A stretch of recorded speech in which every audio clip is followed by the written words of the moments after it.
طبنا ومن طيبنا يا ما تمقلبنا.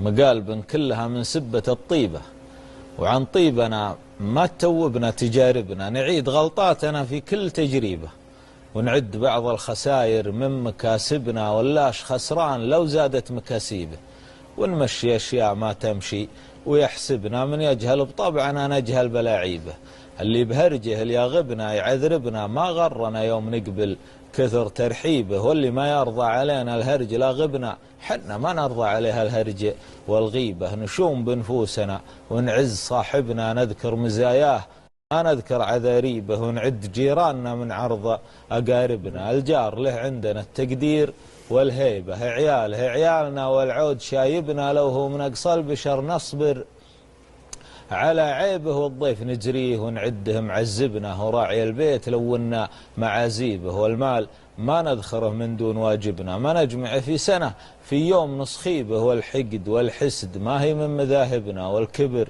والغطرسة والشك والريبة. نرجي من الله يالله لا تخيبنا، سبحانك اللي فلا خاب مطالبه. صح لسانك، صح بدنك. هذه القصيدة سوت ضجة. صحيح سوت ضجة. ايوه. انت كنت تتكلم عن نفسك، ولا انت تدري ان كل ذا اللي قاعد في القصيدة كاملة ان كل المجتمع يعاني من ذا الموضوع؟ والله انا كنت اتكلم عن نفسي، بس اكتشفت ان اكثر الناس متمقلبين نفس الطريقة. كلهم متمقلبين.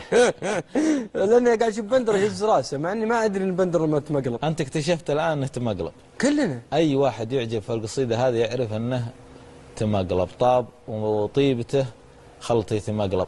لكن المقلب هذا تراه ما هو بخسارة، هذا تعرفك العالم، هذا مكسب. اي والله. اي تعرف العالم وتختصر وقت. والله اي والله. واحد ضيع وقتك معه طول فترة طويلة يطلع في الاخير. تعلم الحياة دروس. اي والله دروس. خلني بوريك فيديو ونرجع. أنا سمعت قبل أمس قصيدة يقول فيها طبنا ومن طيبنا سترت، يقول مصايبنا. أنا أعجبتني جدا، تمنيت لو إني حافظ عيالها عيالنا والعود شايبنا. يعني إن نكرم جارنا ونكرم اللي خطر عنانا ونكرم يعني عوايد الحرم الزانة ذي. هذا الفيديو انتشر للشيخ المطلق. اي نعم. والله الظاهر ان الشيخ الله يطول عمره متمقلب. كله لأنه ما في أحد بالحياة هذه بكل يعني أمانة، ما في أحد ما مر في تجارب يعني خذلان، أو أنه كان يتوقع شيء من إنسان مقرب أو صديق أو رفيق أو وتفاجأ بشيء آخر. وانت قاعد تلعب على الخط ذا تراك. والقصائد الاجتماعية ترى يعني هي اللي سبحان الله يؤثر، لأنك تتكلم بلسان الناس. صح. فتقول كل ما في خاطر كل إنسان يحس